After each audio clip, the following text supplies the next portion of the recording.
What's going on? Welcome to Blockchain Tech and Finance News with me, your host KinToshi. If you're on the YouTube side, please do subscribe, turn on the bell notifications. Or right up this way.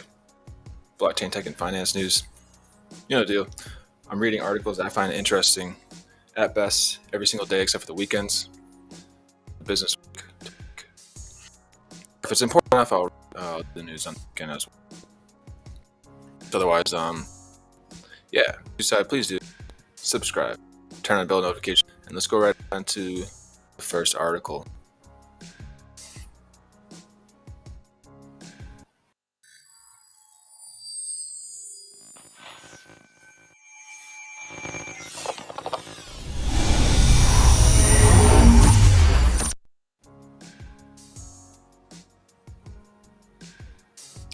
So, Trump on crypto. I'm a big fan of the US dollar. Warns about law of global financial status. It's from Jennifer Schoenberger,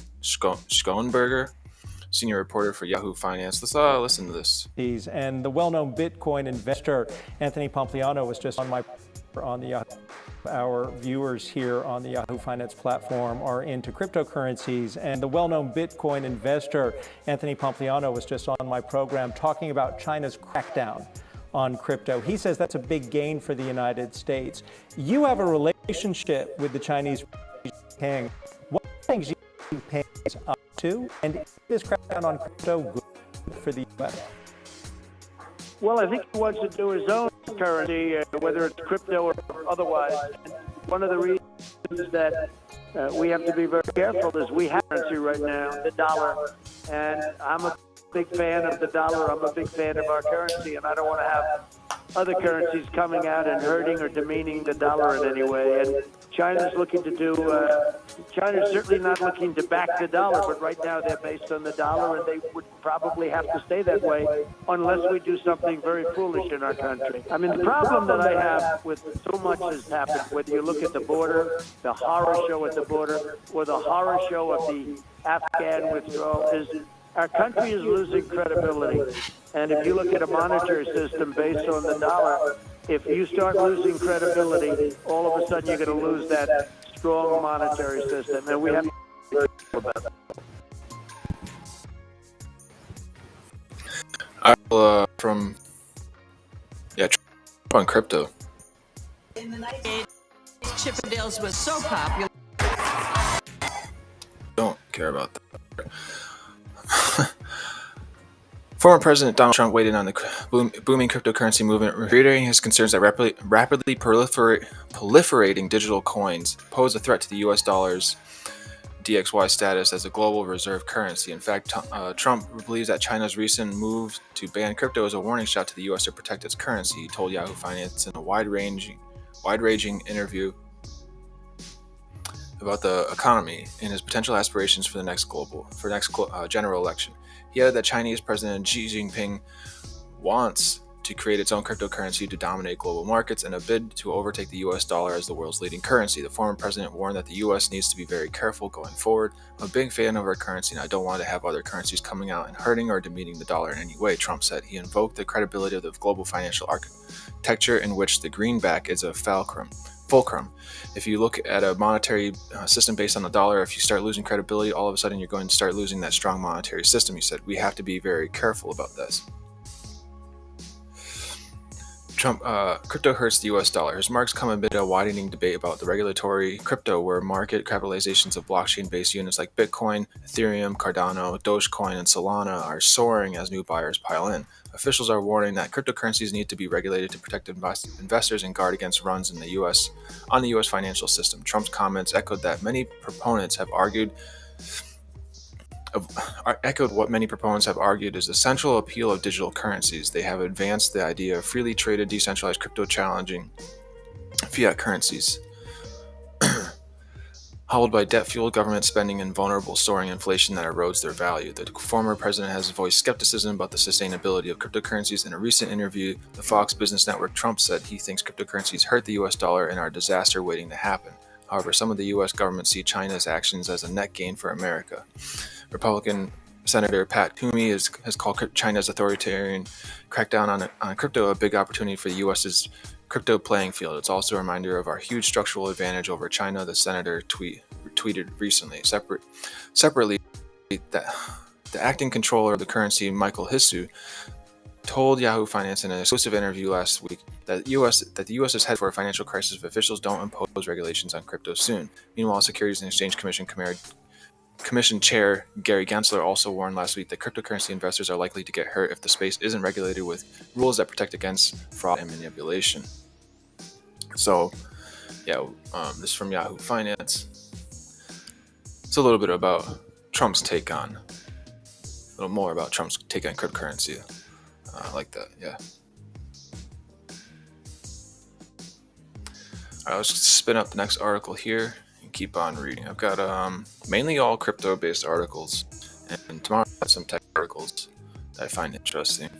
And yeah, if you're on a chat, so you can chat,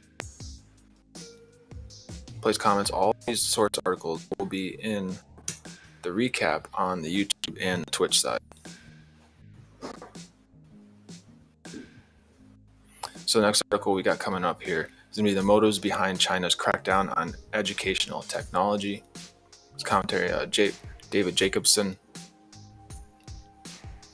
Let's go.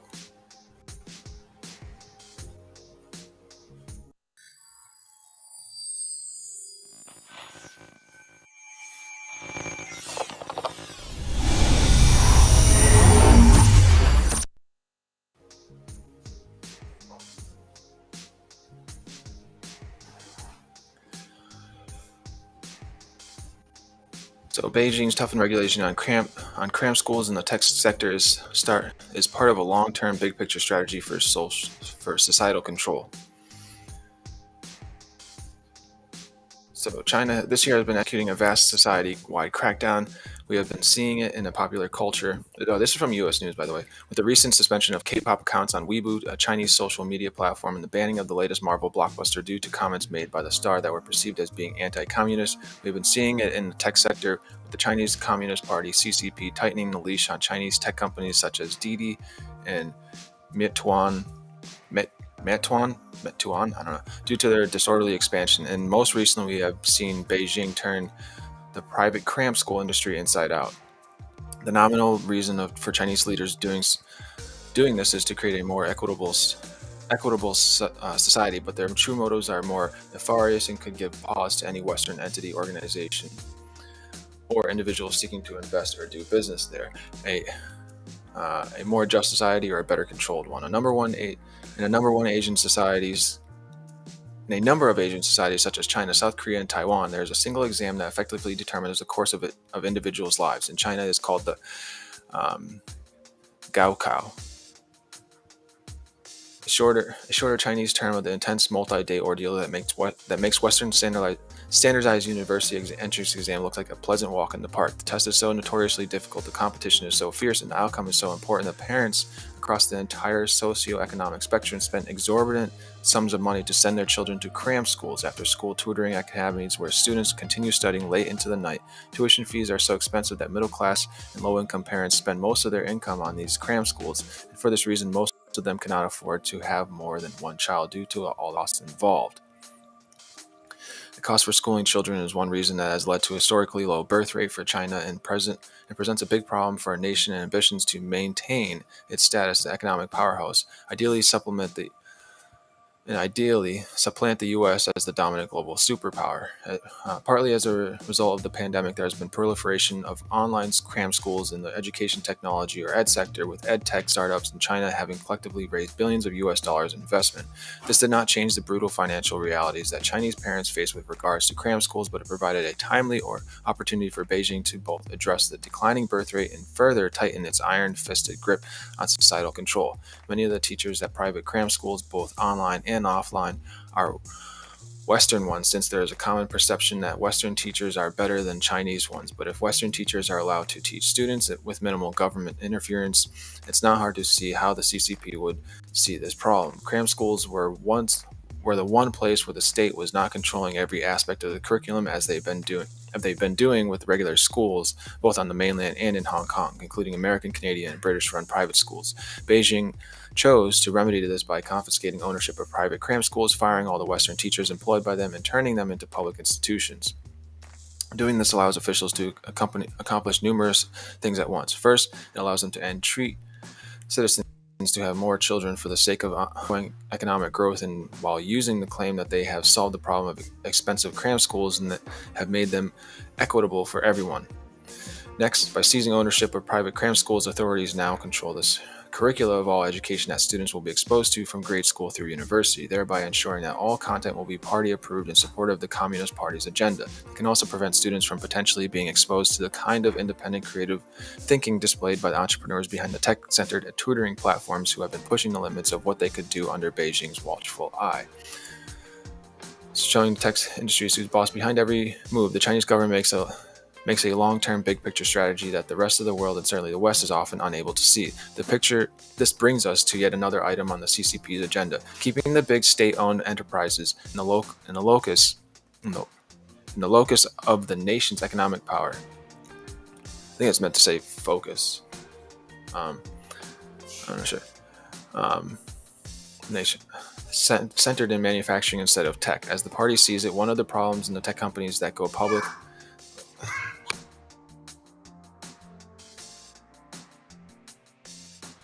with the tech companies that go public on the global stock exchanges that they get held to international accounting standards that require transparent auditing. China has always resisted being held to any international standards under the pretext that they have different standards and that they are a sovereign nation. Of course, such a resistance to international standards inevitably leads to problems such as Luckin Coffee debacle, in which the chief operating officer of that company notoriously fabricated its sales reports.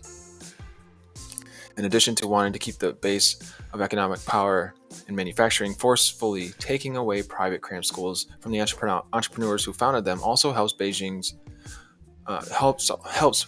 Beijing fulfill yet another agenda item: curtailing the growing economic and social influence in tech companies. When seen in this light, China's recent moves against online cram schools makes sense, as it is simply part of the larger plan of keeping tech companies in their rightful place in the social hierarchy. Companies such as Alibaba, Didi, and WeChat have pushed the limits of what companies in China have traditionally been able to do, squeezing small businesses, and this has not sat well with President Xi Jinping, the party officials who over the past year have been systematically making examples out of tech companies and entrepreneurs driving them. Typically, the argument used is about protecting users' data, preventing monopoly, or making society more equitable. But the real message is always clear: the party is the law, and no one is above the law. All right.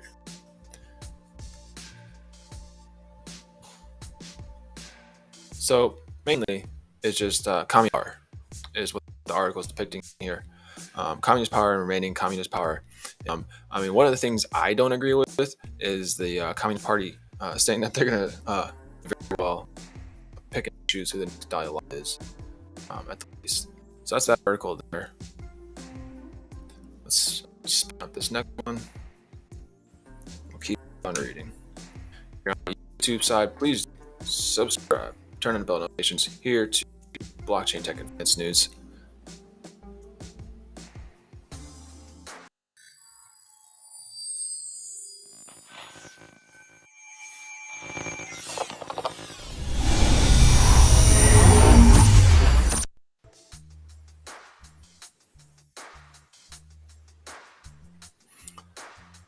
This is from PC Gamer. Hackers drain cryptocurrency accounts of thousands of Coinbase users. This is from Jorge Jimenez, writer for PC Magazine. So hackers drain cryptocurrency accounts of thousands of Coinbase users. They apparently fished for passwords and then used a flaw in Coinbase's 2FA to empty the victims' accounts. Coinbase, a platform used for buying, selling, and storing cryptocurrency, notified over 6,000 customers that they were victims of a targeted campaign to gain access to their accounts that involved a combination of phishing attacks and a flaw in Coinbase's two-factor authorization.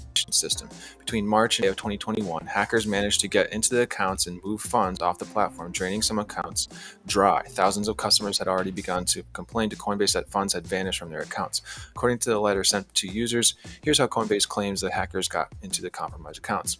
In order to access your Coinbase account, these third parties first needed prior knowledge of the email address, password, and phone number associated with your Coinbase account, as well as access to your personal email inbox. While we are not able to determine conclusively how these third parties gained access to this information, this type of campaign typically involves phishing attacks or other social engineering techniques to trick a victim into unknowingly disclosing login credentials to a bad actor. We have not found any evidence that these third parties obtained the information from Coinbase itself. Once they had a user's login and password, Coinbase says the hackers took advantage of a flaw in Coinbase's SMS account recovering process to receive an SMS two-factor authentication token to gain access to the account. Once they were in, the hackers simply transferred the funds to wallets off the Coinbase platform. Coinbase says they updated the SMS account recovering protocols as soon as it became aware of the problem. The company is encouraging customers to secure their accounts with a TOTP, time-based one-time password, or a hardware security key, and of course recommends changing your current password. Below is a screenshot of the phishing text a Coinbase user got and thankfully did not click. It is easy to see how some customers could have gotten fooled, especially if they use two-factor on their phones. So your Coinbase withdrawal verification code, not share this code.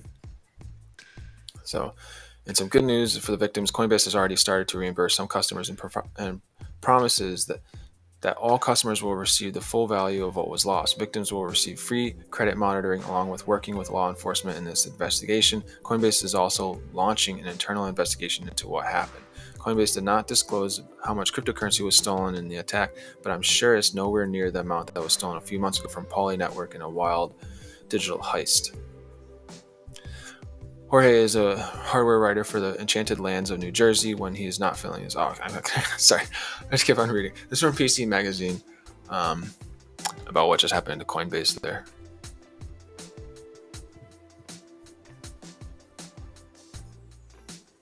And I have all of these news articles, description on YouTube and Twitch.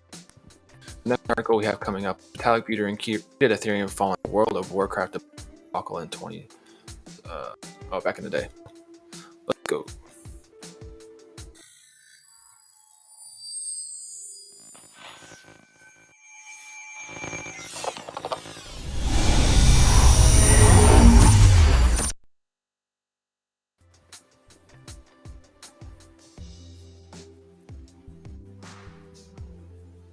This is from Natasha Daly from Markets and Place and Business Insider.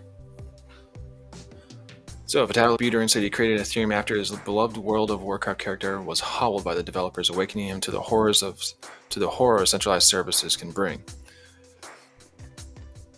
So Vitalik Buterin created Ethereum after developers weakened his beloved World of Warcraft character. On that day, I realized that what horrors centralized services can bring, Buterin wrote on his bio page. He eventually launched Ethereum at just 21 years old in 2015. Vitalik Buterin created the Ethereum, the technology behind the cryptocurrency Ether, after World of Warcraft developers weakened his prized character. According to his About Me page, he played World of Warcraft from 2007 to 2010, but decided to quit after the game maker Blizzard nerfed his beloved Warlock Siphon Life spell. I cried myself to sleep, he wrote, and on that day I realized what horrors centralized services can bring. His bio circulated on social media over the weekend after a Google developer noticed it and tweeted out Buterin's World of Warcraft backstory. Vox Media's Polygon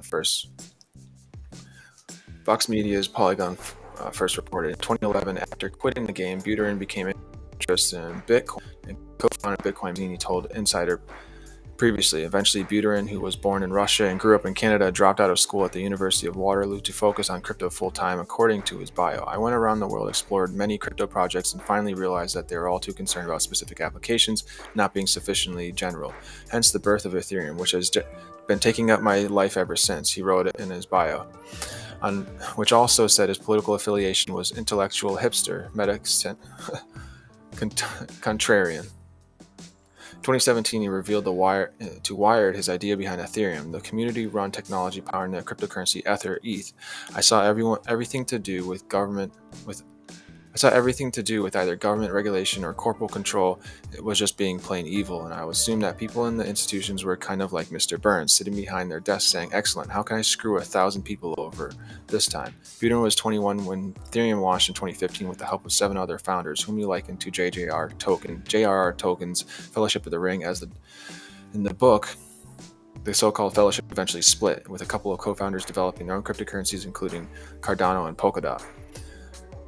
There are now 118 million Ethereum in circulation, which is each worth 3,400 according to the data of CoinMarketCap at this time. Writing now, Buterin is working on ETH 2.0, which is set to merge in late 2021 or early 2022. The newer version will transition to a proof of stake system with a proof of work system. To a proof of stake system from a proof of work system, reducing carbon emissions relating to the mining of Ether by 99%. So that's a little about that. I got a follow-up article here about the ETH switch. Let's go.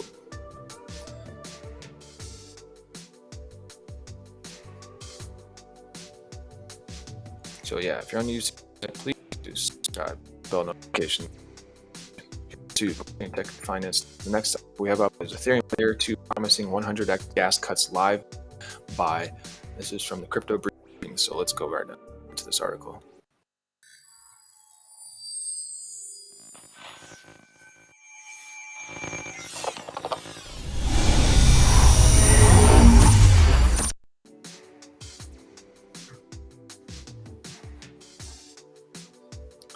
From Timothy Craig, writer for Crypto Briefing.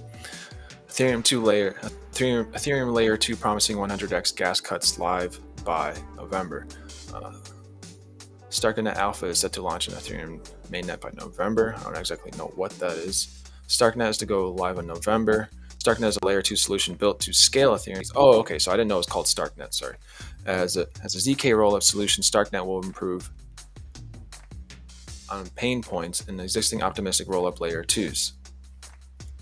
So I can go through ZK snarks and but I have to look up exactly as a ZK rollup. Starknet as Ethereum Layer 2 scaling solution utilizing zero-knowledge rollups is set to launch in November. Testing shows a 100x to 200x reduction of gas fees for end users. Starknet set to scale Ethereum. The competition for Ethereum scaling solutions is heating up. Starkware, the developer behind Starknet, has announced plans for an Ethereum mainnet launch no later than November. Starknet aims to scale Ethereum, reducing congestion on the network while lowering gas fees for transactions. There's a tweet from them up there. Starknet is already being used to help scale transactions on several Ethereum dApps, including perpetual contracts on DYDX, spot trading, and payments on Diversify, and NFTs on Immutable X and Soar. Starkware said that gas fees has seen a reduction by a factor of 100 to 200 when deployed in off-chain Validium mode, in substantial gas savings for standard zero-knowledge rollups. When Starknet Alpha goes live on Ethereum mainnet, it will initially not only support permissioned smart contract deployment to ensure that everything is working as it should be. More complex features will be added at a later date once the developers are confident with the deployment. Compared to other Ethereum scaling solutions such as Optimism and Arbitrum, which use optimistic rollups, Starknet uses a specialized type of zero-knowledge ZK rollup called Starks, succinct, transparent arguments of knowledge. With Starks, transactions can be settled without needing a trusted setup, such as a multi-party ceremony. This preserves Layer 1 security and decentralization while allowing for permissionless interactions. The result is cheap, scalable transactions that don't compromise the security and decentralization of Ethereum. The biggest benefit of zero-knowledge rollups is that they allow for much wider withdrawals than optimistic rollups. ZK rollups do not require a challenge period, as the validity proofs are already verified. In contrast, it can take up to a week for users to transfer funds from optimistic rollups to Ethereum mainnet. Ethereum co-founder Vitalik Buterin has frequently pushed for the adoption of rollups for scaling Ethereum. In an interview on the Lex Friedman podcast in June, Buterin predicted that while optimistic rollups will play a role in the short term, ZK rollups will make up most of the security make up most of the network activity on Ethereum in the long-term future. All right. So this is from about a little extended article about Ethereum Layer 2 promising 100x gas cuts by the ZK Starks methodology and protocol. Let's go with this next article. We're just pushing along. I have a little handful more of articles to read from here.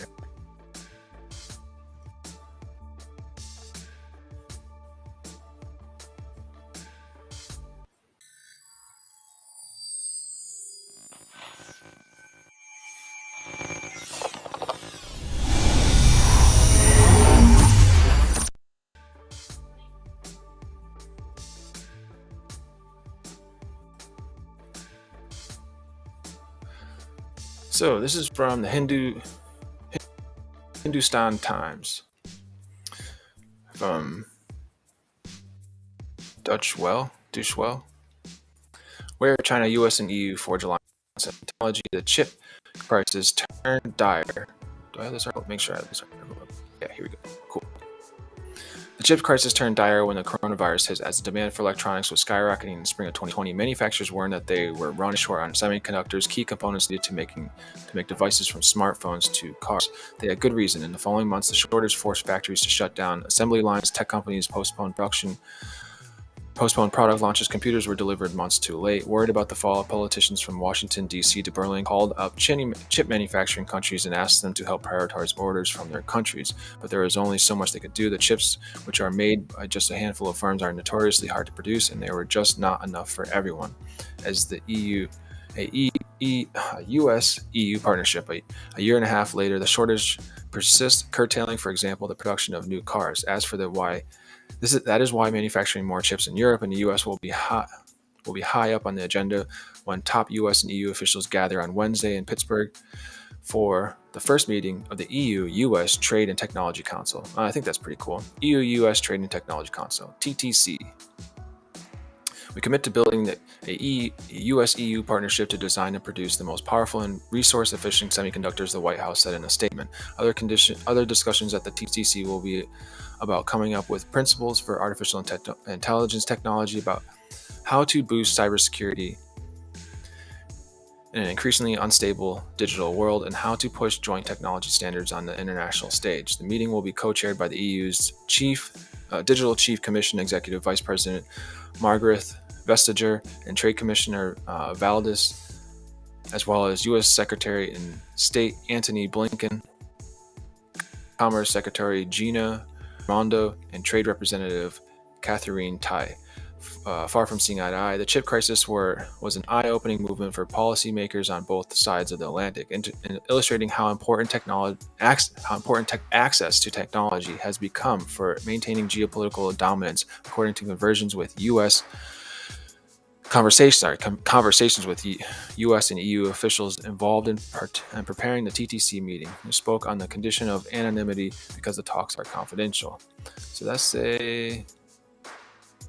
yeah. I said that was going to happen on Wednesday. That's tomorrow. So with common ground, the two-day meeting will not be easy. Not only was the event overshadowed by news that the U.S. had quietly, or this took place last Wednesday, because this was something I wanted to grab.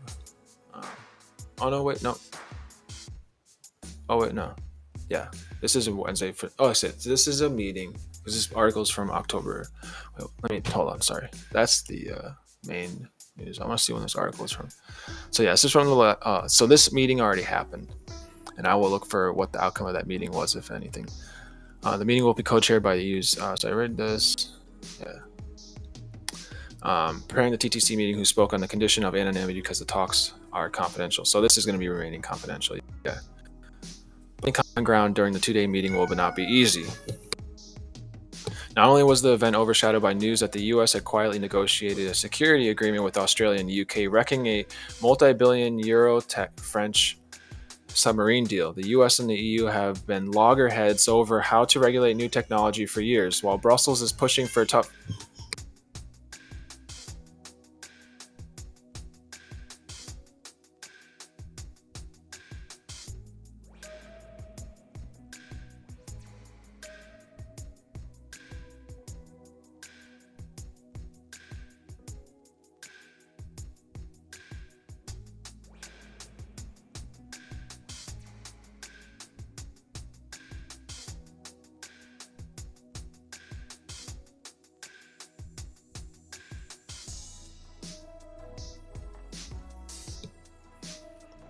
While Brussels is pushing for tough rules, arguing they are needed to protect the fundamental rights of Europeans, Washington has mostly advocated a market-driven, hands-off approach, warning that too many rules could hamper innovation.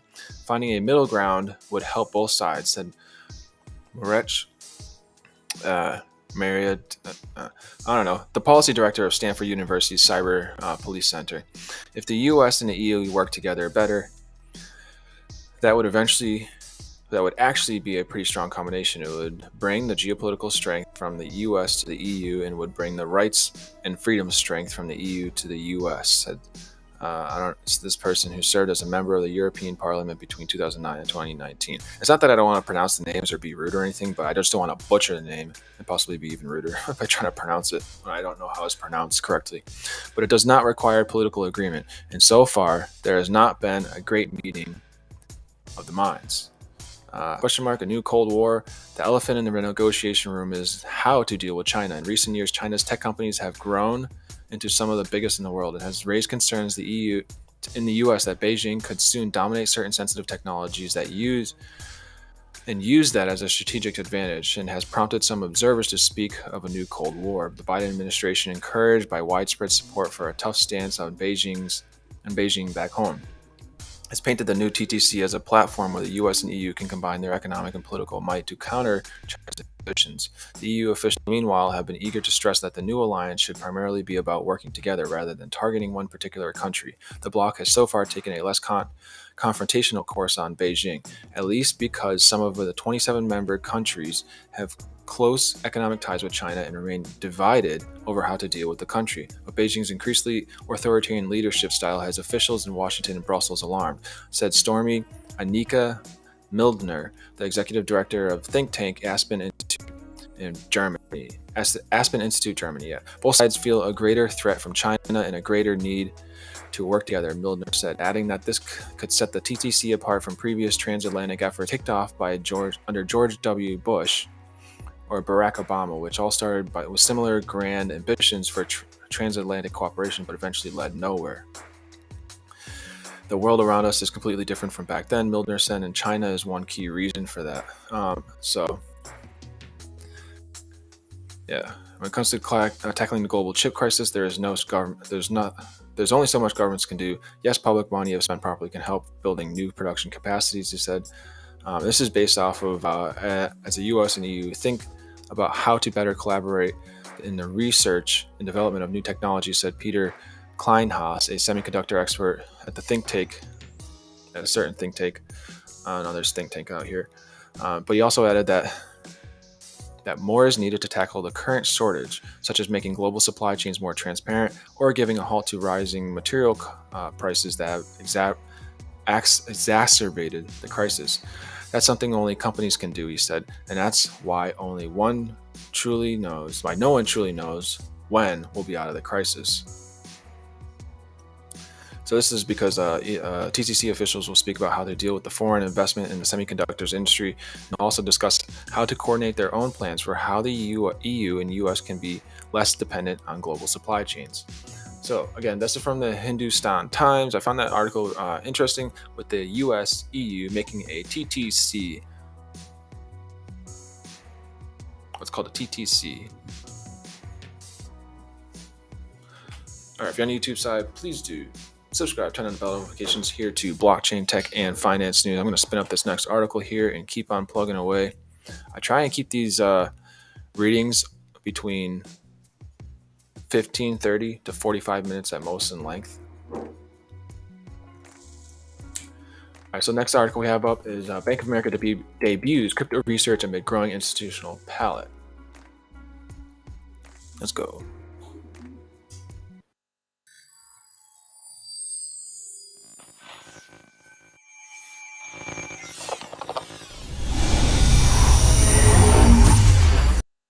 Wait a second.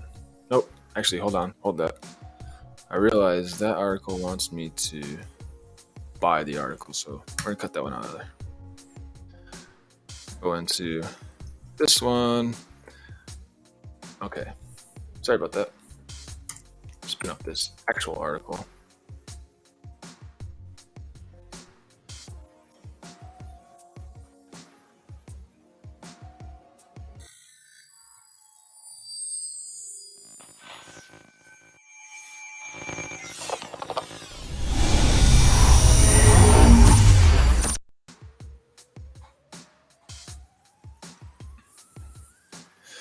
from CNBC and Finance from Hugh-san.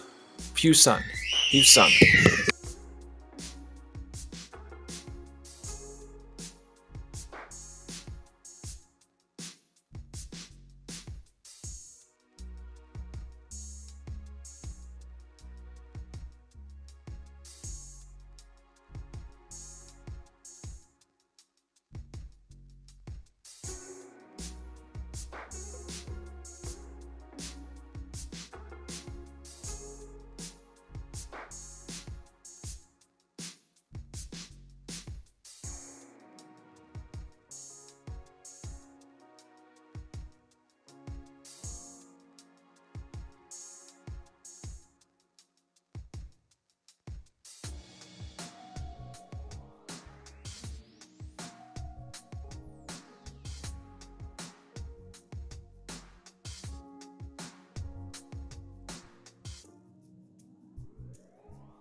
All right, sorry about that. My daughter woke up in a very grumpy mood. Let's put it that way. So this is from Hugh-san. Hugh-san. Hugh-san. Writer for CNBC in the marketplace.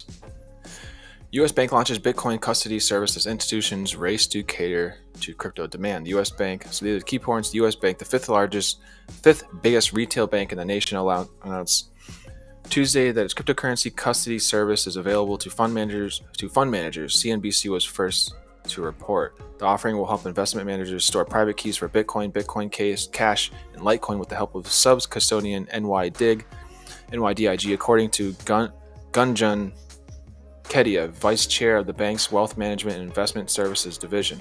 Support for other coins like Ethereum is expected over time, Kedia said. The race to cater to institutional investors who want to wager on cryptocurrency is heating up. U.S. Bank, the fifth largest retail bank in the nation, announced Tuesday that its cryptocurrency custody service is available to fund managers. CNBC was the first to report. The offering will help investment managers store private keys for Bitcoin, Cash, and Litecoin, among other cryptocurrencies, as said earlier in the article as well. The move is the latest sign that established financial players are beginning to accept cryptocurrencies as a legitimate asset class in the realm of custody banks,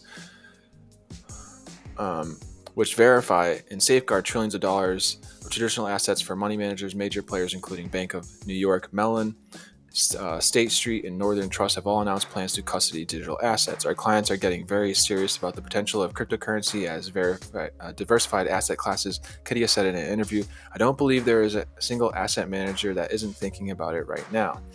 The U.S. Bank, which was founded during the Civil War in 1863, is a top 10 player in custody with more than $8.6 trillion in assets under custody and administration, according to data from the Federal Deposit Insurance Corp. After a key regulator released a paper last year that established that national banks could custody crypto assets, Kedia surveyed the firm's biggest clients to determine if their interest was genuine. She found that interest in crypto was broad and not limited to niche players, and the clients wanted the bank to move quickly. What we are hearing across the board is that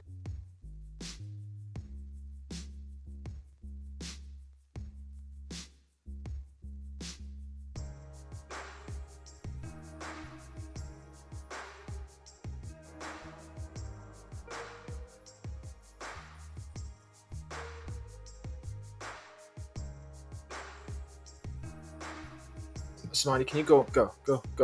Samadi, go. Some investment clients already have the positions in Bitcoin, while others are waiting for custody services to begin. She said U.S. Bank is one of the first institutions to have a live custody product available, Kedia said. The price of Bitcoin has whipsawed this year, surging on all-time highs. I don't want to read that. I want to read more about what the article is saying. Writers just kind of go off on this tangent a little bit about the industry in general. I just want to know about your point. There's an irony in the fact that while Bitcoin was created to cut out financial, I don't even want to read this. After all, a swath of financial users. Yeah, I know. After all, fund managers could choose to store their own cryptocurrency keys, but managers want the imprimatur of established names like U.S. Bank to help allay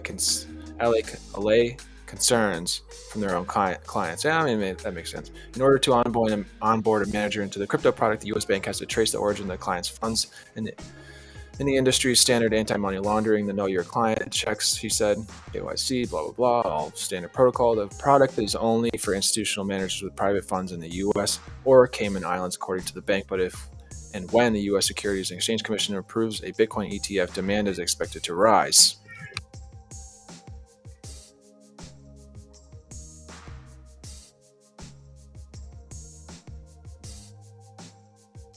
We have a lot of funds who are hoping to invest in ETFs, Kedia said. Some literally want custody contracts signed the day the SEC approves an ETF. Again, this is from CNBC.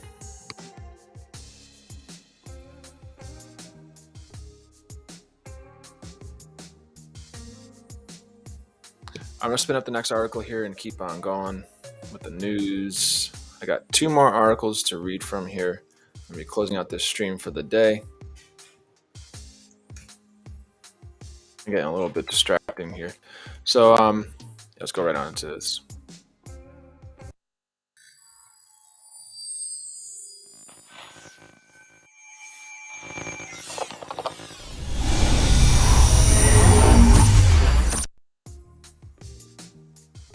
This is from MIT News. Blockchain technology could provide secure communications for robot teams. This is about blockchain news, not so much about cryptocurrency news, but about the technology of blockchain that crypto operates on. That's what's very interesting to me about blockchain. So, the transaction-based communication system ensures robot teams achieve their goal even if some robots are hacked. It's from Adam from MIT News office. Imagine a team of autonomous drones equipped with advanced sensing equipment searching for smoke as they fly high above the Sierra Nevada mountains. Once they spot a wildfire, these leader robots delay.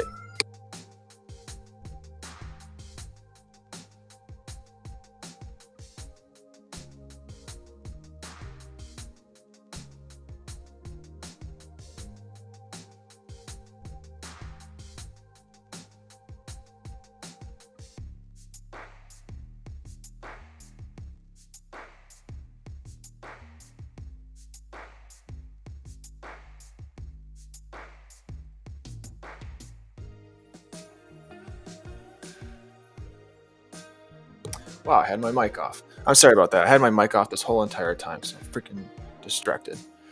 This is from MIT News. I'll read this article over again.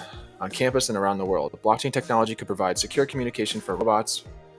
Communications for robot teams. The transaction-based communication system ensures a robot team achieves their goal even if some robots were hacked. It's from writer Adam from MIT News office. So imagine a team of autonomous drones equipped with advanced sensing equipment searching for smoke as they fly high above the Sierra Nevada mountains. Once they spot a wildfire, these leader robots relay directions to a swarm of firefighting drones that speed to the site of the blaze. But what would happen if one or more leader robots was hacked by a malicious agent and began sending incorrect directions? As follower robots are led farther from the fire, how would they know they have been duped? Make sure I've got this article up and my voice is, yeah, okay, cool. Great. The use of blockchain technology as a communication tool for a team of robots could provide security and safeguard against deception, according to a study by researchers at MIT, Polytechnic University of Madrid, which was published today in IEEE Transactions on Robotics. The research may also have applications in cities where multi-robot systems of self-driving cars are delivering goods and moving people across town. A blockchain offers a tamper-proof record of all transactions. In this case, the messages issued by robot team leaders so follower robots can eventually identify inconsistencies in the information trail. Leaders use tokens to send signal movements and add transactions on the chain and forfeit their tokens when they are caught in a lie. So this transaction-based communication system limits the number of lies a hacked robot could spread, according to Eduardo Costello, a Marie Curie Fellow in the MIT Media Lab and lead author of the paper. The world of blockchain, beyond discourse about cryptocurrency, has many things under the hood that can create new ways of understanding security protocols, Costello says. It's not just for Bitcoin. While blockchain is typically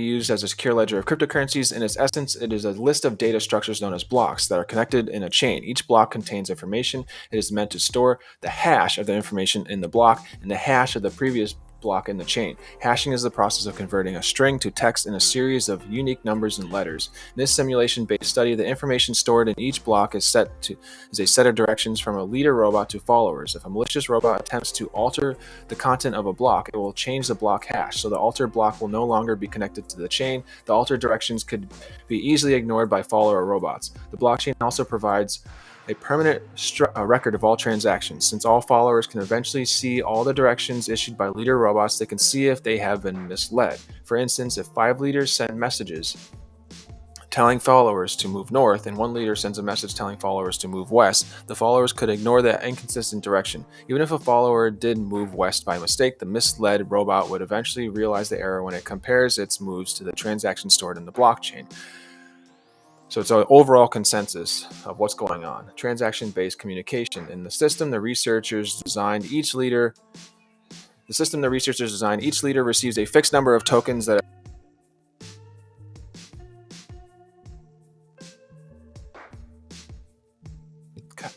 In the system, the researchers designed each leader receives a fixed number of tokens that are used to add transactions on the chain. 1 token is needed to add a transaction.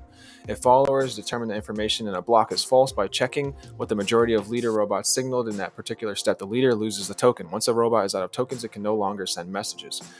We envision a system in which lying costs money. When a malicious robot runs out of tokens, they can no longer spread lies. So you can limit or constrain the lies that the system can expose the robot to, Costello says. The researchers tested their system by simulating several follow-the-leader situations where the number of malicious robots was known or unknown.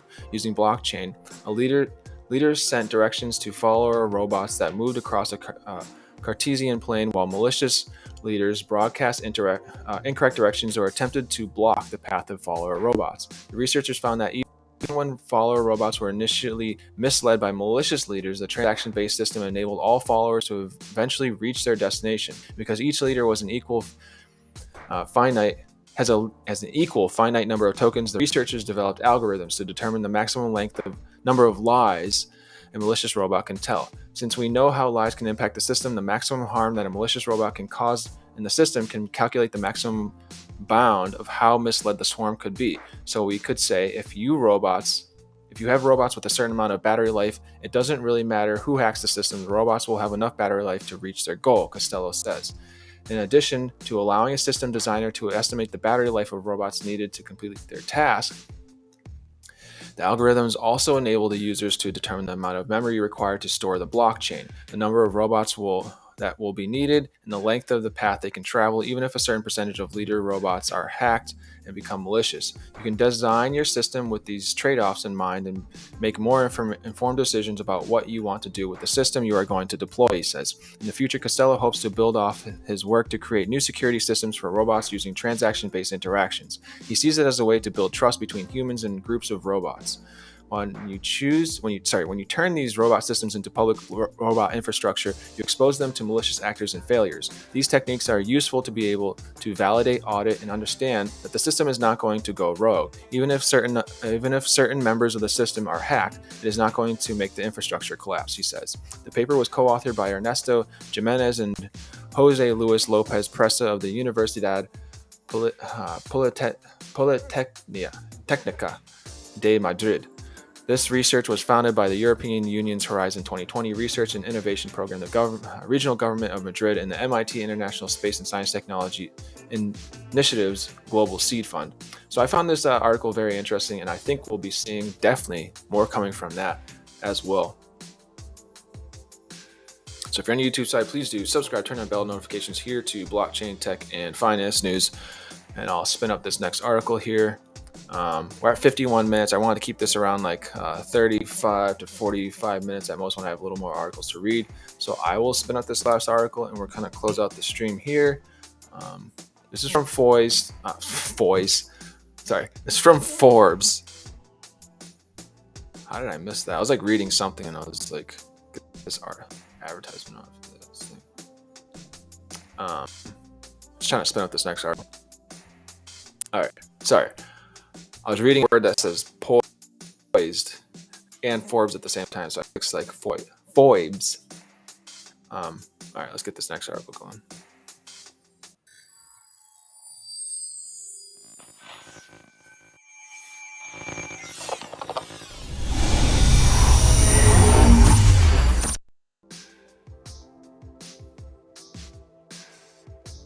This last article I have here is Texas poised to be a world leader in Bitcoin and blockchain. So Texas has seen the upside of China's decision to cancel. Get the ads off here. I don't care about that crap. See it. Texas has seen the upside of China's decision to cancel Bitcoin mining and what set off the great mining migration to Austin, Texas. The Texas Blockchain Council has grown to 70 members and is led by Lee Brachter, the president of the organization. Next Friday, will be hosting the Texas Blockchain Summit, an event that could prove to be the largest state-level blockchain one-day summit ever. It's not lost what Bitcoin might do for Texas, already a top 10 economy in the world, with Senator Ted Cruz, Representative Texas Senator John Cornyn, Representative Texas, and Senator Cynthia Lumens, Representative of Wyoming, speaking at the event, could make the first Texas Blockchain Summit a benchmark for the amount of interest of how Texas could benefit from the growth of digital currencies and blockchain technology. So Texas Governor Greg Abbott has met with the Texas Blockchain Council twice already. Recently, Abbott commented on Twitter that Texas will be the crypto leader. Cryptocurrency is now coming to the Texas grocery stores. Abbott was referring to the decision by HEB to put cryptocurrency kiosks in some Texas grocery stores. I mean, there's a what is it called, the Coinstar thing around our areas where you can people can bring their like change and like dump it into this thing, get it back in cash at the cash out desk or whatever it is, or get it back in Bitcoin. So yeah. President of the Texas Blockchain Association, Lee Brachter, stated Texas is poised to become the jurisdiction of choice for blockchain innovation for several reasons, including the business-friendly climate that has been cultivated in Texas for many years, the efforts of our Texas Blockchain Council, working alongside lawmakers like Representative Tan Parker and Senator Angela Paxton to create legal and regulatory frameworks that allow for entrepreneurs to innovate. The Texas House Bills 1576 and 4474 officially took effect on September 1st after being signed into law by Governor Greg Abbott in June of 2021. Texas House Bill 1576 establishes a working group on blockchain technology. HR 4474 was a bill that updated the Uniform Commercial Code to recognize cryptocurrency and becomes the latest state, along with Rhode Island and Wyoming, to do so. Meanwhile, the commissioner of the Texas Department of Banking issued a letter authorizing all Texas state-chartered banks to custody cryptocurrency. Governor Abbott also appointed 4 new experts in a work group on blockchain matters that include a combination of professors from academic universities and Texas state officials. Texas has not slowed down in its ambitions either, as the Texas Blockchain Council, led by Lee Brachter, has rolled out, I don't know if it's Brachter, has rolled out the idea of a constitutional amendment that would allow the use of Bitcoin to pay property taxes in Texas. According to the recent article in Forbes, Texas has witnessed unbelievable growth numbers so far this century, from an annual GDP of a little over $998 billion in 2000. Texas economy has surged by 70.6% 20 years to reach an annual GDP of under $1.75 trillion in 2020. There are states with GDP size currently making Texas the 9th or 10th largest economy in the world. There should not be any underestimation with respect to just how large Texas could grow with crypto. So again, this is from from Jason Brett. Yeah, this is from Jason Brett. contributor on crypto and blockchain in Forbes.com. So these are all the articles I have today that I found interesting and or noteworthy to read from, most definitely. So if you're on the YouTube side, please do subscribe, turn on the bell notifications here to blockchain, tech, and finance news. This one was 56 minutes. I try and keep these around like 15 to 30 minutes at most. I think I might start like dropping my articles down, but again, all these articles on the links, on the source links, will be in the description box below.